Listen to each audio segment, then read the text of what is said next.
తక్కువ టెస్టోస్టిరాన్, తక్కువ లిబిడోల వయసును నిందించే ముందు మీకు స్లీప్ అప్నియా ఉందోనేదో చూసుకోండి. చాలా మందికి ఇది తెలియదు. టెస్టోస్టిరాన్ ప్రధానంగా లోతైన నిద్ర మరియు రెమ్ నిద్రలో ఉత్పత్తి అవుతుంది. కానీ చికిత్స చేయని స్లీప్ అప్నియా రాత్రిపూట మళ్లీ ఊపిరి ఆగిపోవడానికి కారణమవుతుంది. దీనివల్ల ఆక్సిజన్ స్థాయిలు తగ్గిపోతాయి, నిద్ర ముక్కలుగా మారుతుంది, లోతైన నిద్ర దశలు కోల్పోతారు. ఫలితం ఏమిటంటే మీ శరీరం సరైన విధంగా టెస్టోస్టెరాన్ తయారు చేయలేకపోతుంది. ఇది కేవలం వయసు పెరిగిన వారిలోనే కాదు, యువకుల్లో కూడా జరగచ్చు. తక్కువ టెస్టోస్టెరాన్ సమస్య వృద్ధులకే వస్తుందని అనుకోవడం ఒక సాధారణ అపోహ. నిద్ర నాణ్యతే పునాది.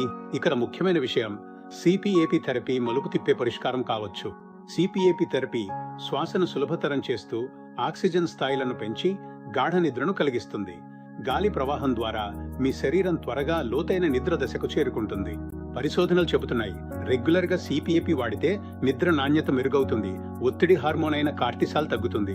ఇది సహజ టెస్టోస్టిరోన్ ఉత్పత్తిని ప్రోత్సహిస్తుంది, ఉదయపు ఇరెక్షన్లు, లిబిడో మెరుగుపడతాయి. సిపిఏపి హార్మోన్లు జోడించదు, మీ శరీరం మళ్లీ వాటిని సహజంగా ఉత్పత్తి చేసుకునేలా సహాయపడుతుంది. సిపిఏపి ప్రతి రాత్రి కనీసం 4 నుంచి 6 గంటలు వాడితే బరువు తగ్గడం, వ్యాయామంతో కలిపితే అత్యుత్తమంగా పనిచేస్తుంది. మీకు టెస్టోస్టిరోన్ తక్కువగా ఉన్నా లేదా అలసటగా అనిపిస్తే జీవితాంతం హార్మోన్ థెరపీ ప్రారంభించే ముందు నిద్రాప్నియ చికిత్స చేయించుకోండి.